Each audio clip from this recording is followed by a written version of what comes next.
You are tuning into a special edition of K4CO. We are interviewing Shayna, who is the program director for a great nonprofit actually called Partners out of Fort Collins. She drove all the way to be in here. How are you, Shayna? Doing well today. How are you? Great. Why don't you tell us kind of about yourself? How do you help? What do you guys do at Partners? Yeah, absolutely. So I'm the program director at Partners. I've been there for about 11 and a half years, so doing lots of stuff there. Our mission is to empower youth and community members to achieve their full potential through youth mentoring, prevention education, and strategic partnership. We primarily serve Larimer and Weld counties. We've been in the community for 45 years now, so definitely pretty embedded in the Larimer community and Weld. We started in youth mentoring, so our roots really are there. In 2019, we absorbed our prevention programming and our strategic partnership programs from an organization that was closing its doors. With our prevention education programs, we have curriculum that we do with youth. We also have some adult programming, and then we continue to do our youth mentoring as well. Nice, very nice. So you say you kind of have mentoring, and then you have also a prevention aspect of things. So Yeah. can you kind of go into a little bit about the mentoring aspect of things? And you've been at 41 years, you said? 45. 45 years. Yeah. That is amazing. Yeah. That is amazing. So let us know a little bit about that. Totally. So we're a prevention organization. So we actually see youth mentoring as part of our prevention, just generally. So our mentoring programs are rooted in some risk and protective factor theories. So the youth who we serve are all ages 7 through 18, and they face a variety of risk in their lives. It could be anything from mental health issues, family substance abuse, living in a low-income household, maybe some academic issues, a lot of different things that a kid may face. And we know that mentoring is a protective factor. So we match youth with a volunteer who commits to spending time with them, and they meet one-to-one, and we find that as a protective factor, helping to build a variety of different developmental assets. Much of our work is also rooted in some research and developmental assets through the Search Institute.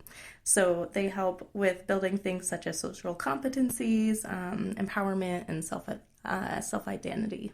And these mentors, are they with the nonprofit? Are they volunteers? Yeah, they're actually all volunteers. They're all volunteers. Yeah, okay. yeah. Some of our staff do choose to do some mentoring, but generally we're working with volunteers. We also partner with CSU, so some of their programs, like the social work program, to help kind of train folks. We do internships, and they do a lot of mentoring as part of those internships.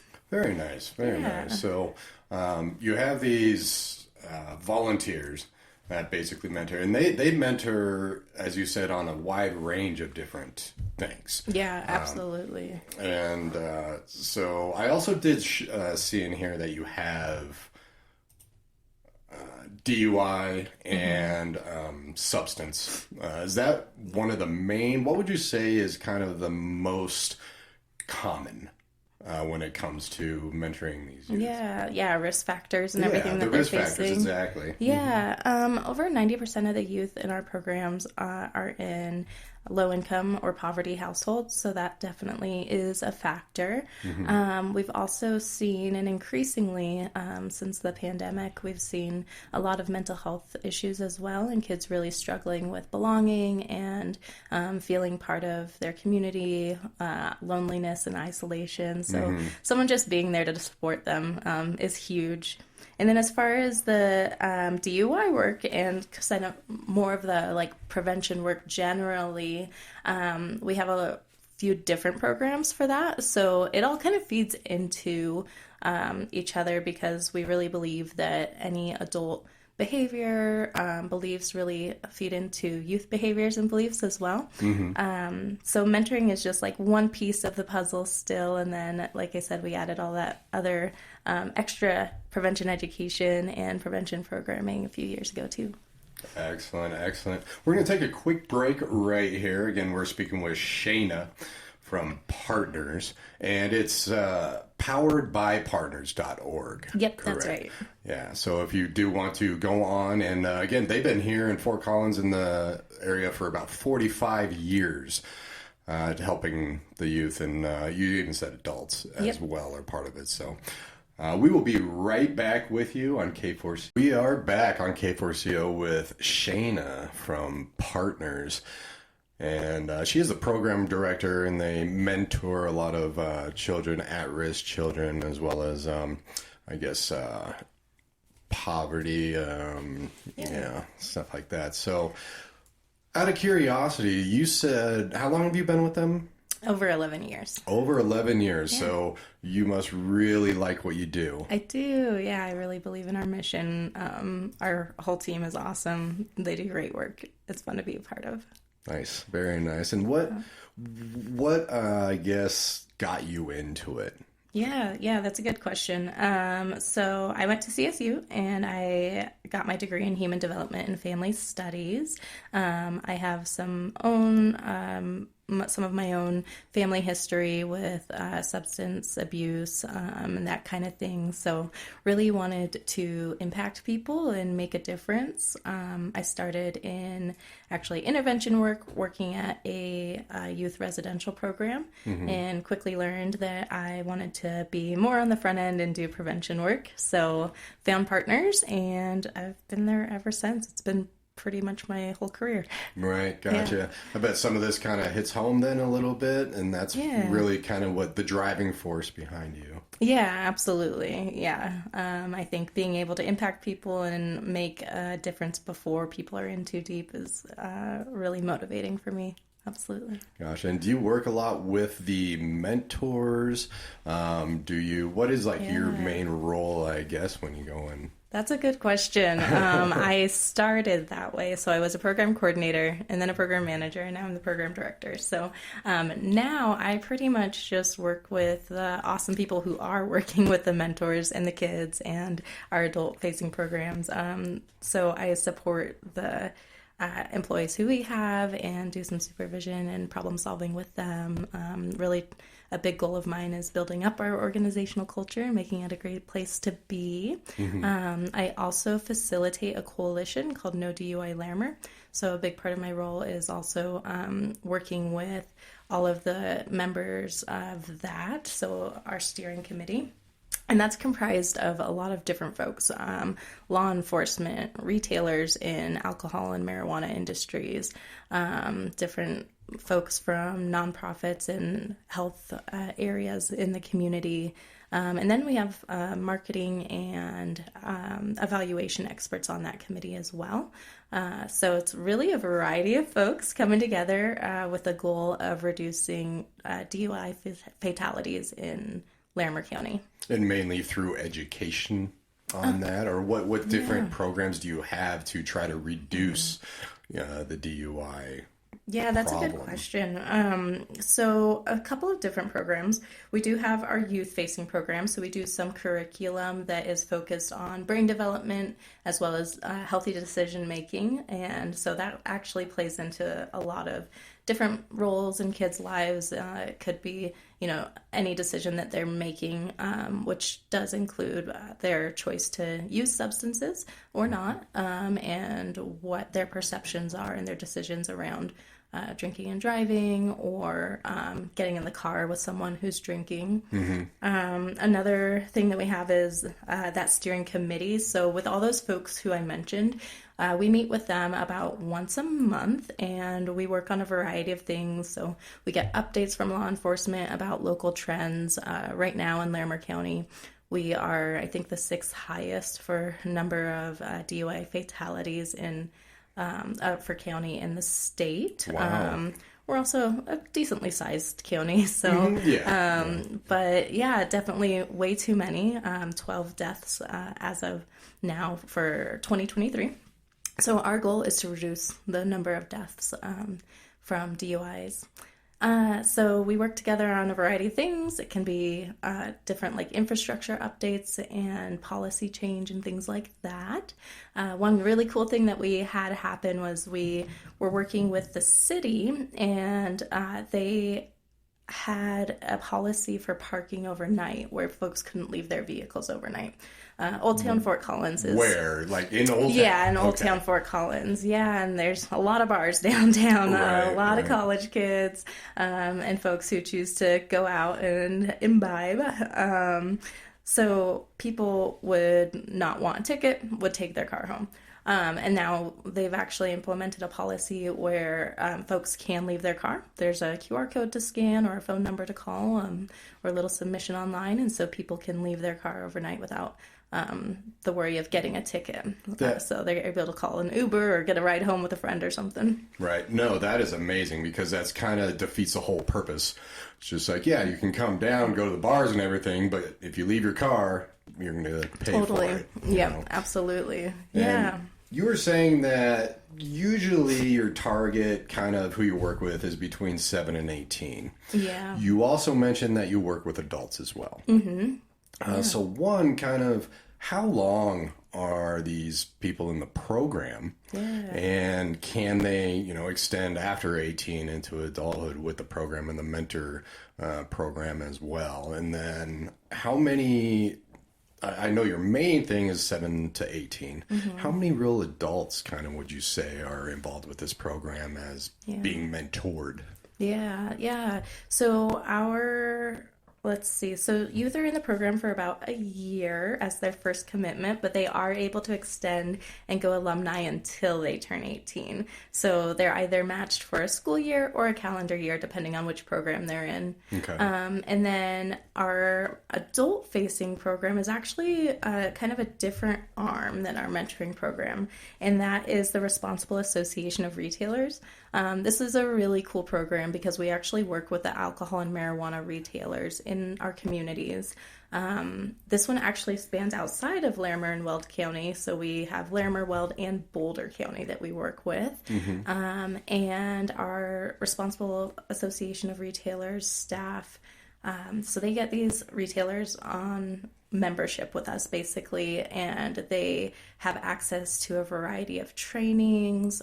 They have access to member meetings so that they can meet with folks who are doing similar to work as they are doing, and they can kind of strategize together. They also have access to ID compliance checks so that they can make sure that their servers and their employees are serving responsibly. Mm-hmm. And so this is where it kind of feeds from like that adult facing to youth facing is we have these programs so that people stay safe, of course. So if they go out to the bars, they're not being overserved. They're not going home, too drunk or anything like that. And then also the substances are staying out of the hands of youth because people know how to card. They know how to say no for selling to kids. So. Right. Gotcha. That's always kind of been a whole thing, even when I was growing up. Oh, totally. I was just kind of hang out outside the liquor store and just like, hey, can find you? Someone out Exactly. there. Yep. And with fake IDs these days, even some of the scanning machines can't identify the fake IDs, is what Really? Our Responsible Association of Retailers director has recently told us. Mm-hmm. So it's really important that folks are actually looking at the ID, that they're checking this is actually that person. They're looking for those watermarks and things like that. Exactly. Yep. Yeah. I hear you. Now, on the website, and again, that is poweredbypartners.org, there is a donate button, of course. Mm-hmm. Now, people donate, where does this money funnel into? What are basically the expenses that your donators see their money go towards? Yeah. So really our program entirely. So we are great stewards of our donors, and we have a really high ratio of cents on the dollar that go to just our programming. Our overhead costs are pretty low. We're pretty lucky. We own our building. We are just really responsible, I guess, with those dollars and really use them wisely. So a lot of it mostly goes to paying the folks to do the good work that they're doing. That case management work is really emotional. So paying folks and providing those activities. It actually costs about $1,800 per mentoring partnership for a year. 18 for a year. Yeah, okay. It's a lot, and that's actually a national number as well that we found we align with. So mentoring is a bit expensive. And then we also do work with some different grantors and things like that. So CDOT helps to fund our No DUI initiatives and some of our prevention programs. But right now we actually have a goal to raise $165,000 by the end of the year. So that's something that we are working really hard on, and that we really appreciate, small donors who can donate $10 here and there, and folks who are working in larger corporations and want to do some sponsorship or make bigger donations. We qualify for the Colorado Child Care Contribution Tax Credit. It's a mouthful. And that allows people to get up to 50% credit on their taxes for their donation to our organization. So that's a pretty cool thing as well. But consult your tax pro on that. I'm not a tax pro. Right, exactly. But yeah, $165,000 right now is our goal for the end of the year. So it's lofty but doable for sure, and that really helps to make a difference in our community at large. Very nice, very nice. Again, that is powered by partners.org. There's a donate button there. We will be right back on K4CO. We're speaking with Shayna from the great nonprofit organization Partners. We will be right back. Welcome back to K4CO. We're speaking with Shayna from the nonprofit organization Partners. She is the program director. Shayna, earlier, so you said it's roughly about $1,800 a year to cover the expenses for mentoring these kids. Per partnership. Per partnership, Yeah. Gotcha. Now, at any given time, can you kind of throw out how many kids that you guys are helping right now? Yeah, so through our mentoring programs and our prevention education classes and groups, we've actually served over 1,100 youth so far this year. Wow. That is over a 30% increase from last year. Last year, we ended at exactly 830, which was already a huge increase from the previous years and any records we set. So things are taking off. It's pretty wild, and it's been really fun. A lot of it is due to our prevention education classes. So we are actually working with entire groups of students from schools. So all of the 6th graders at one school, all of the 4th graders at another school. We've got folks going in all day long at some schools. So it's pretty wild. But we're really seeing that the community has an expressed need for that prevention education, for helping kids to make good decisions and have some extra adult supports there, some extra learning outside of just, their teachers who are telling them. So as an outside organization, we can come in, be someone different, kind of spice things up a little bit, and do some programming with them. And each year it seems like more and more schools are catching on and wanting us in their schools. Very nice, very nice. And do you guys partner up with any city or state where this could be a mandated thing for kids who already got in trouble and then mentor them outside of that? Or does it mainly come from schools? Yeah, that's a good question, because we actually used to do something like that, and we're not currently doing that because there wasn't the need anymore. So right now it's voluntary from the schools. We also have some completely voluntary groups that we do, like at the library or with different organizations where kids and their parent can come and learn together, which is really neat. But we used to work with the city of Loveland, doing some work with them for their kids who were in a diversion program.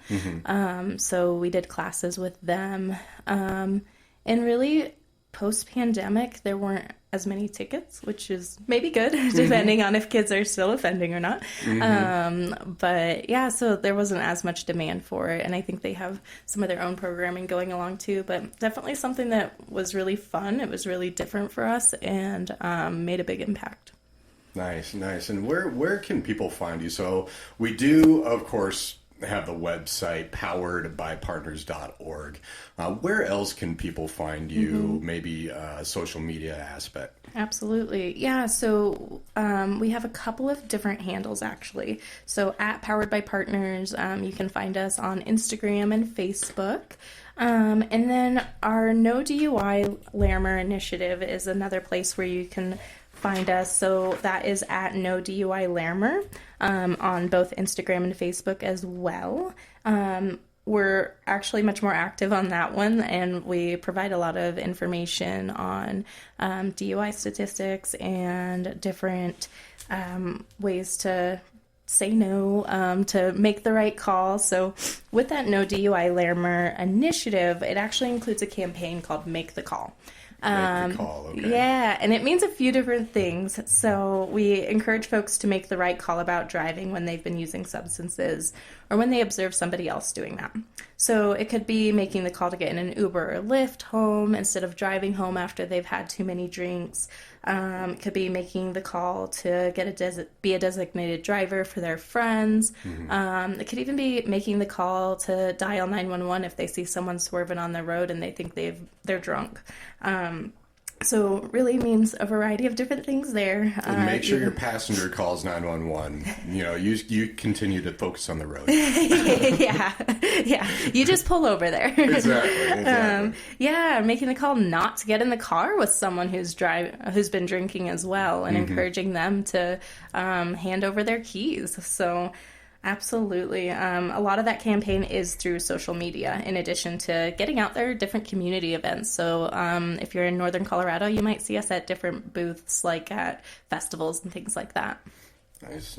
And let's say, someone is listening in, whether it be a parent, whether it be someone in middle school, high school, something like that really likes your program. Is there a way, can they contact you guys and let's say... my child, I want my child to be in this, even though, let's say, their school is not teamed up with you. Yeah. Can my child come there, or can I join to be mentored?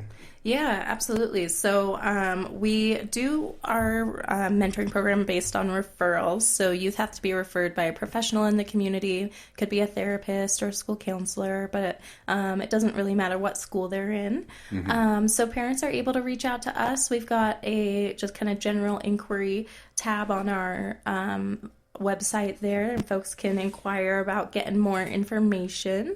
There's also a mentoring tab, so people can get more information about our mentoring programs generally. If they wanted to become one. Yeah, if they wanted to become a mentor, or if they wanted to just learn more about youth mentoring and what the impacts could be for their kids. And then basically we would just reach back out to them and let them know how to get their kiddo referred. Yeah. Very nice. Yeah. Very nice. We're speaking with partners. We're speaking with Shayna, the program director. We will be right back on K4C. All right. We are back with Shayna, the program director of Partners. Deals with a lot of at-risk youth and DUI, Larimer, which is pretty big on there. Now, I'd like to go back to, we were speaking about volunteer type stuff. Now, what type, if someone, was to want to, what type of volunteer opportunities are there with Partners? Yeah, so with our mentoring programs, like I said, our mentors are volunteers. So people can be community-based volunteers or school-based volunteers. Community-based is a commitment of about 3 hours a week for a full calendar year, just being matched with a youth and spending time with them. So doing whatever you like to do together. We have a really great process for matching, so we find people who are really good fits, who enjoy the same types of things Similar to do together. Right. Yeah, maybe like going and shooting hoops, or maybe you prefer to do some crafts and make dinner and sit on the couch and watch the TV. Like either way, we've got kids. Right. So with a variety of interests. And then our school-based program is actually located in some of the schools in PSD, so Poudre School District, Thompson School District, up in Estes Park, and then, District 6. And they have the same goals. So they're really there just to support the youth and be there for them. They're not there to tutor, but they actually meet them in the schools for about an hour a week during the school year. And then our other volunteer opportunity is for folks who don't have quite as much time or maybe a little intimidated by meeting one-on-one with a youth. We offer group activities once a month. So our activity volunteers are responsible for hanging out with them at the activities. So they might transport them, and then support them at the activity, and then take them back home afterward. Nice. And that's actually really great that you kind of bring people together with similar interests, because as you kind of alluded to, sometimes the greatest thing you can do is just be there. Exactly. Yeah. The consistency is the most important. Just showing up. Even if the kiddo's going through something rough, just showing up and being someone who will be there for them. Some of the kids in our program have suffered from some abandonment issues in the past and have had adults who have let them down. Not all of them, but some of them. So just being there and showing up and showing them that they care about them is the most important thing. Exactly. It's kind of like that quote, 90% of life is just showing up. Exactly. Yep, absolutely. Yeah, it doesn't even matter what you're doing together. Just being together. I mean, sometimes some of my favorite times, with my parents, like, for example, with my dad, was just sitting down on the couch watching MASH. Totally. Together, and some of the greatest times of my life. Yeah. And it was just having him there. Absolutely, yeah.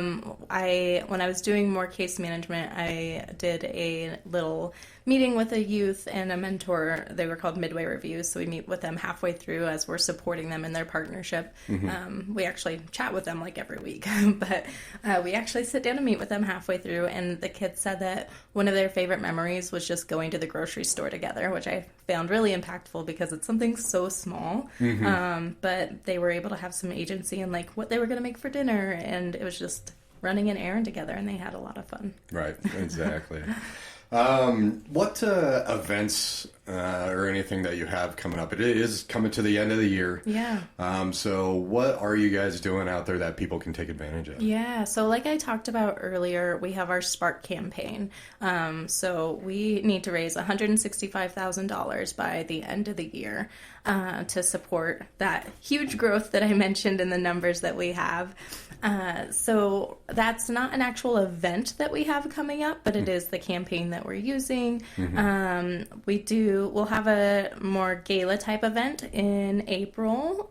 So just keep an eye out for that. It's called Party for Partners, and it's always a big party. It's super fun, very impactful program.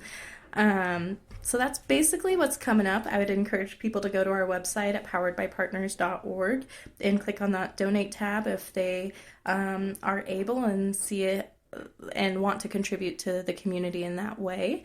The other kind of calls to action would be if you feel like you've got time to give, then maybe look into being a mentor. If you are an alcohol or marijuana retailer, or you're in that, alcohol industry in some way, or a law enforcement partner that we haven't been working with, feel free to reach out to us, and we'd love to get you involved in No DUI Larimer.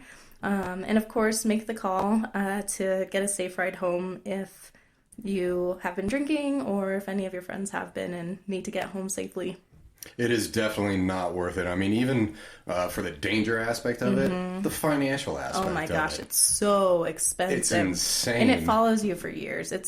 Honestly, it's so hard to dig your way back out of it financially, to even get the charge completed. And then after that, the impact that it has on you and your family, potentially your job, your community. It's pretty impactful, and it's a really easy thing just to, download that Uber app. I usually say just download it before you go out, because if you download it while you're there, I don't know, fine motor skills start to deteriorate. You can't really... How do I work this? Exactly. Yeah. So make it as easy on yourself as you can to make the call, and watch out for people around you too, and make sure everyone else is safe. Definitely. Well, thank you very much for being here. I really appreciate it, and I really love what you guys are doing. It's amazing. You said 12 people already just, in your county have lost their lives. Absolutely. And just really being there for the kids and working with the schools, I think that's just amazing. Yeah, thank you so much for your time today. It's been great being here. Of course. And please, keep in contact with us and let us know what's going on. Yeah. That was Shayna, with a program director with Partners.